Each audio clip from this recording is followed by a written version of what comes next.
Morning बच्चों, कैसे हैं आप सब लोग? होप सो स्वस्थ होंगे। तो बच्चे चलिए, जो हमारी सीरीज चल रही है ISS PYQ सॉल्यूशन की, उसका पेपर 2 2021 ईयर का मैं लेके आया हूँ क्वेश्चन कुछ। तो देखते हैं क्या क्वेश्चन है। तो क्वेश्चन नंबर 30 तक हम लोग कंप्लीट कर चुके हैं। आज हम 31 से स्टार्ट करेंगे। तो सबसे पहला क्वेश्चन है बच्चों, वेरी सिंपल। क्या क्वेश्चन है? Let the random variable x follows the normal distribution. ठीक है, नॉर्मल में नॉर्मल 0 1 मतलब स्टैंडर्ड नॉर्मल वेरिएट की वो बात कर रहा है। Then expectation of mode of x बतानी है विच इज इक्वल टू। ये बच्चों मेरा क्लास का मेरा फेवरेट क्वेश्चन है। चलिए घर 2021 में ये ISS ने भी पूछा है, बट ये मैं पिछले 15 साल से टीचिंग कर रहा हूं। तो पिछले 15 साल में मैंने 15 बार ही इस क्वेश्चन को पूछा होगा। मैं हर साल इस क्वेश्चन को जरूर लेके चलता हूँ। लकीली चलो खैर ये ISS ने भी पूछ लिया, बट मैं ये बता के चलता हूँ। बच्चों बहुत सिंपल है, इसमें कोई रॉकेट साइंस नहीं है। आपको पता है कि अगर x फॉलो करता है normal mu comma sigma square, तो एक टर्म होती है मीन डेविएशन अबाउट मीन। एक टर्म होती है mean deviation about mean which is expectation of mode of x minus mu which is sigma n2 under the root of 2 by pi। ये thumb rule होता है सबके लिए। अब यहाँ पे जो आपका रैंडम वेरिएबल है वो है नॉर्मल 0 1। तो नॉर्मल 0 1 में म्यू की वैल्यू 0 हो गई, सिग्मा स्क्वायर की वैल्यू 1 हो गई। तो अगर मैं ये फॉर्मुलेशन लगाऊं, mode of x is equal to sigma 1 under the root of 2 divided by under the root of pi. समझ रहे हो? तो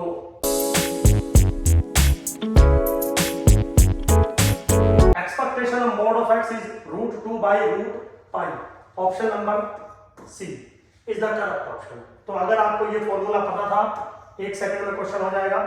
ये फॉर्मूला नहीं पता है, क्वेश्चन नहीं होगा। चलिए खैर विदाउट वेस्टिंग द टाइम आगे चलते हैं। ये जो क्वेश्चन है मेरे बच्चों, ये मुझे क्वेश्चन अच्छा लगता है। इस टाइप का क्वेश्चन भी हम क्लास में आपको कई क्वेश्चन करवाते हैं, लेकिन बिल्कुल एग्जैक्टली वो फॉर्मेट नहीं है, थोड़ा सा फॉर्मेट हटके है, बट चीज वही पूछी है। क्या कह रहा है? x follow Bernoulli 1 comma p। x इसको फॉलो कर रहा है, बाइनोमियल 1 कोमा p या बर्नौली 1 कोमा p। जो p है वो पैरामीटर है, और जो पैरामीट्रिक स्पेस है वो ये गिवन है आपको, a upon a plus b और b upon a plus b। a जो है वो पॉजिटिव है और b भी पॉजिटिव है। तो एक्चुअली में मेरे बच्चों इसको यहाँ पे एक बात और कहनी चाहिए मेरे according, as a mathematics a is less than b। ये भी बात इसको यहाँ पे मैंडेटरी करनी चाहिए, क्योंकि p का जो लोअर बाउंड है वो a upon a plus b, upper bound है b upon a plus b। ऐसा तभी पॉसिबल है जब a less than equal to b होगा या a strictly less than b होगा। चलिए खैर ये इतना ठीक है, ये बात समझ में आती है। चलिए क्वेश्चन है, देन MLE बताइए p का। अब मेरे बच्चों थोड़ा बात समझिए, क्वेश्चन को डीपली डिस्कस करेंगे। यहां पर सैंपल ऑब्जर्वेशन जो है वो सिर्फ एक है, x। क्यों है? क्योंकि चारों ऑप्शन को अगर आप गौर से देखें, सब में x लिखा हुआ है, कहीं पर भी समीशन xi या x बार नहीं लिखा हुआ है। तो ये अंडरस्टूड है कि जो सैंपल ऑब्जर्वेशन है वो 1 यूनिट का लेके चल रहा है। तो वही मास फंक्शन होगा, वही डेंसिटी फंक्शन होगा। बर्नौली के केस में जो डेंसिटी फंक्शन होता है px, किसके बराबर होता है? p to the power x 1 minus p to the power 1 minus. ठीक है, लाइक्लीहुड फंक्शन भी यही होगा luckily, p to the power x 1 minus p to the power 1 minus x होगा। अब आपको MLE निकालना है, तो log L हम ले लेते हैं, which is x log p plus 1 minus x log 1 minus p। ठीक है, delta log L by delta p अगर आप करोगे तो x बाई p माइनस के 1 माइनस x अपॉन 1 माइनस के p। Put it equal to 0 आप करते हैं, आपको एज यूजुअल सारी चीजें पता है। तो x by p is equal to 1 minus x upon 1 minus p। ठीक है मेरे बच्चों, x minus x p is equal to p minus x p. तो यहां पे अगर आप देखें p है, MLE इज x। ठीक है, ये बन के आया। अब प्रॉब्लम मेरे बच्चों ये है कि जो P है MLE बन के आया X, अब X क्या है, बर्नौली है, स्टैंडर्ड बर्नौली है, तो X जो वैल्यू लेगा वो 0 वैल्यू लेगा या तो 1 वैल्यू लेगा। इसका मतलब आप ये कहना चाहते हैं कि जो आपका P हैट है MLE, दिस इज आइदर 0 और 1 according to this rule. But अगर आप अपने पैरामीट्रिक स्पेस को देखें, P लाइज कर रहा है between A upon A plus b, B upon A plus B, तो ना तो P का जो लोअर बाउंड्री है वो 0 है और ना तो जो P की अपर बाउंड्री है वो 1 के बराबर है, ये पॉसिबल नहीं है। इसका मतलब कहीं ना कहीं जो P का पैरामीट्रिक स्पेस है वो 0 से बड़ा और 1 से छोटा है, समझ गए। MLE में हमने ये बात बताई है कि जब तक MLE नहीं माना जाएगा, जब तक आपके एस्टिमेटर की वैल्यू पैरामीट्रिक स्पेस में बिलोंग ना करती हो। तो इसका मतलब यह है कि एनी हाउ जो P hat is equal to X आपने निकाला बाय द ट्रेडिशनल वे, वो MLE नहीं है।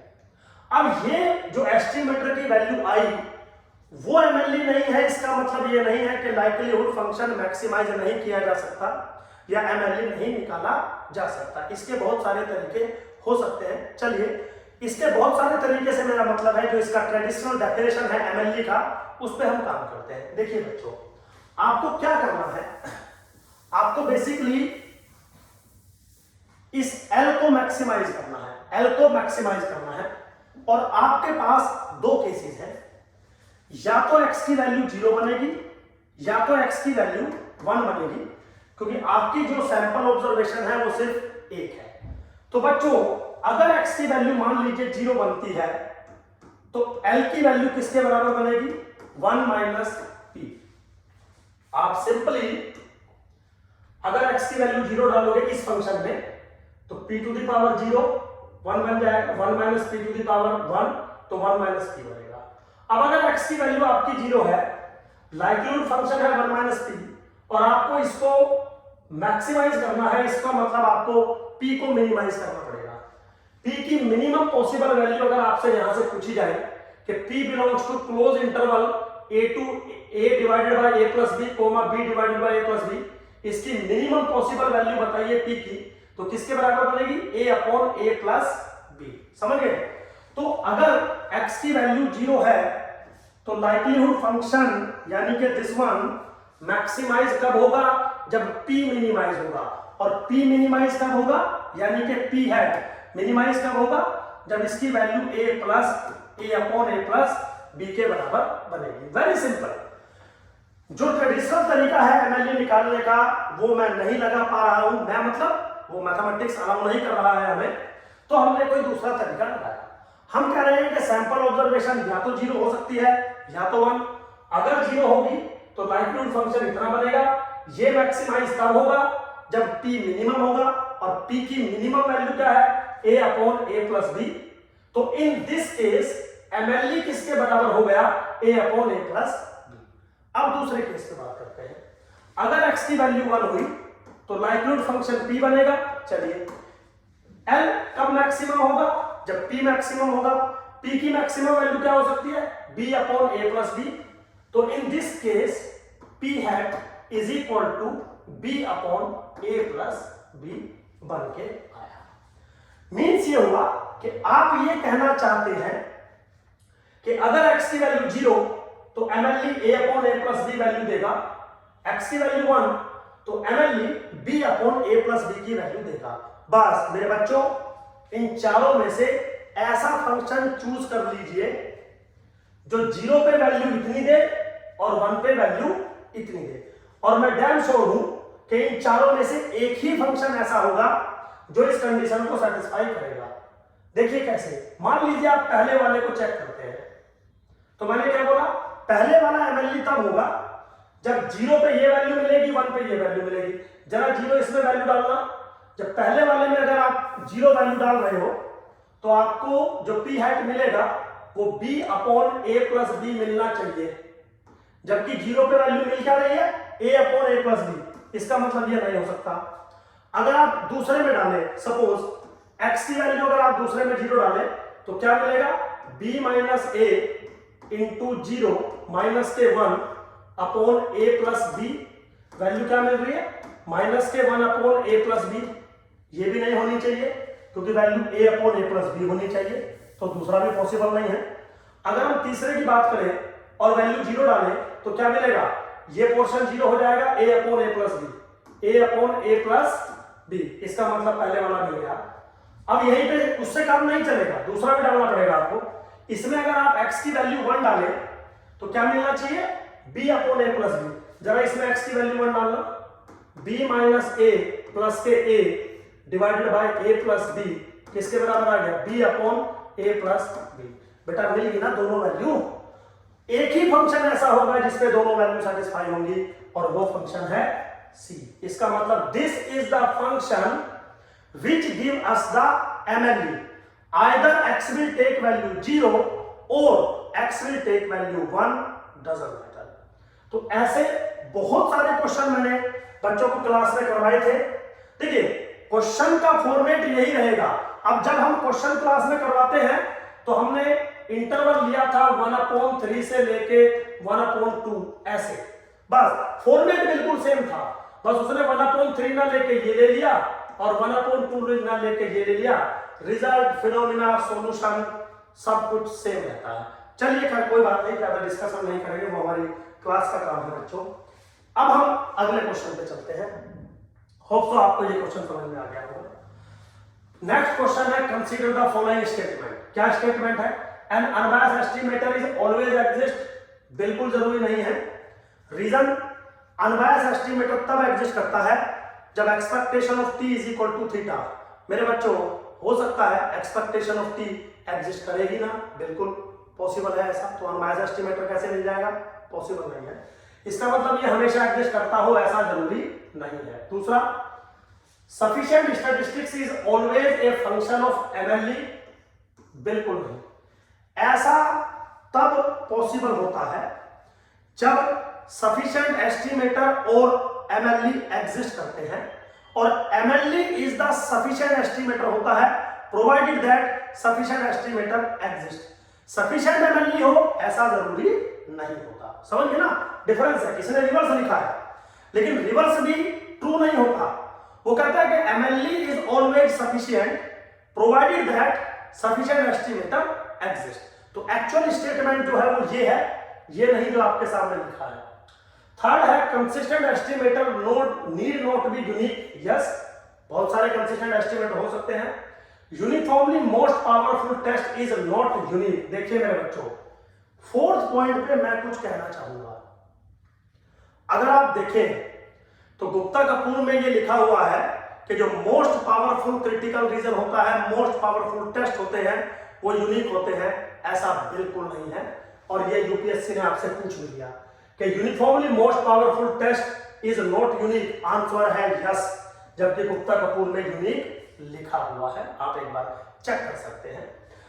चलिए खैर, तो मेरे बच्चों 3 और 4 ट्रू है, इसका मतलब B option is correct option. Simple है बिल्कुल, ऐसा कोई रॉकेट साइंस इसमें नहीं थी। नेक्स्ट क्वेश्चन पे चलते हैं। क्या कह रहा है जी, एवरी सिमिलर टेस्ट या similar region for testing under H0 has a Neyman structure under which one of the following condition. Neyman structure का मतलब है बच्चों न्यूमन पियर्सन फैक्टराइजेशन जो क्राइटेरिया है हमारा, न्यूमन पियर्सन क्राइटेरिया है ना, वो बेस्ट क्रिटिकल रीजन निकालने का, तो उसके सिमिलर हो जाता है सिमिलर टेस्ट, या उसके इक्विवेलेंट हो जाता है सिमिलर टेस्ट। कब होता है, सीधा थ्योरेटिकली है कि आपका जो स्टैटिस्टिक्स होना चाहिए वो सफिशिएंट होना चाहिए, कंप्लीट होना चाहिए एंड बाउंडेड होना चाहिए। तो बाउंडेडली सफिशिएंट होना चाहिए विद कंप्लीटनेस। तो तीनों एक साथ लिख दिए उसने, boundedly complete sufficient statistics, then similar test is equivalent to Neyman Pearson criteria. That's it, बिल्कुल थ्योरेटिकल है, इसमें कुछ भी मैथमेटिक्स समझाने के मैं मूड में नहीं हूं, क्योंकि होता नहीं है। अब मैं आपका टाइम वेस्ट करूं इन्हीं छोटी छोटी बातों पे, तो अच्छा नहीं है, आप ऐसे देख लीजिए इसको। बाकी अगर आपको कोई डाउट होता है, जैसे पिछले वाले क्वेश्चन में मान लीजिए था आपको कि भाई ये होता है या नहीं, तो बेटा जाके सिमिलर टेस्ट को किताब से या नोट्स से या जिस टीचर ने आपको पढ़ाया होगा अच्छे से एक बार जाके देखिए, पढ़िए, वो सारी चीजें उन्होंने बताई होंगी या किताबों में लिखी हुई है। तो थ्योरेटिकल चीजों पे हम ज्यादा डिस्कशन नहीं कर सकते। न्यूमेरिकल का ऐसा होता है कि सोल्व करना होता है, आप 4 तरीके भी बता सकते हो, ऐसे भी सोल्व कर सकते हो, ऐसे भी सोल्व कर सकते हो, अदरवाइज आप नॉर्मली सोल्व करें तो इजी रहेगा, कोई इशू नहीं है। चलिए खैर मेरे बच्चों अगले क्वेश्चन में चलते हैं। कंसीडर द फॉलोइंग स्टेटमेंट, क्या स्टेटमेंट है? Unbiased estimators may not always exist. बिल्कुल सही बात है, अभी इसी बारे में बात चल रही थी पिछले वाले क्वेश्चन में कि क्या अनबायस्ड एस्टिमेटर हमेशा एग्जिस्ट करता है? ऐसा जरूरी नहीं है, सेम बात इसने यहां बोल दी। Unbiased estimator are always unique if they exist. बिल्कुल नहीं, क्योंकि बहुत सारे अनबायस्ड एस्टिमेटर बनाए जा सकते हैं। जैसे for example in case of normal population sample mean is unbiased estimator of population mean यानी कि mu. Sample median is also the unbiased estimator of population mean यानी कि म्यू। तो बिल्कुल पॉसिबल है, बहुत सारे बनाए जा सकते हैं और बहुत सारे हो सकते हैं। तो मेरे बच्चों ओनली पहले वाला स्टेटमेंट इज ट्रू, इसका मतलब ए ऑप्शन इज करेक्ट। बच्चों बहुत सिंपल है, कोई ऐसा रॉकेट साइंस नहीं है यहां पर। अगर आप देखें कि हम क्या कर रहे हैं, चलिए खैर इजी थे सारे क्वेश्चन, कुछ ऐसा मेरी आपको जरूरत भी नहीं थी, बट फिर भी सीरीज चल रही है तो हम फुल्ली सोल्व करेंगे। कोई भी क्वेश्चन हम किसी भी पेपर का छोड़ नहीं रहे हैं कि भाई हमसे नहीं हुआ तो हमने छोड़ दिया, स्किप मार दिया, नहीं। एक एक क्वेश्चन हम बस हम इस चीज का ध्यान रखते हैं कि वीडियो थोड़ी ज्यादा लंबी ना हो, तो 10, 12, 15 मिनट से 15 से 20 मिनट के आसपास की वीडियो बस होनी चाहिए। अब उसमें 3 क्वेश्चन आ जाए, 2 क्वेश्चन आ जाए या 5 क्वेश्चन आ जाए, वो क्वेश्चन के ऊपर डिपेंड करता है। चलिए खैर बच्चों, होप सो समझ में आया होगा। Thank you very much.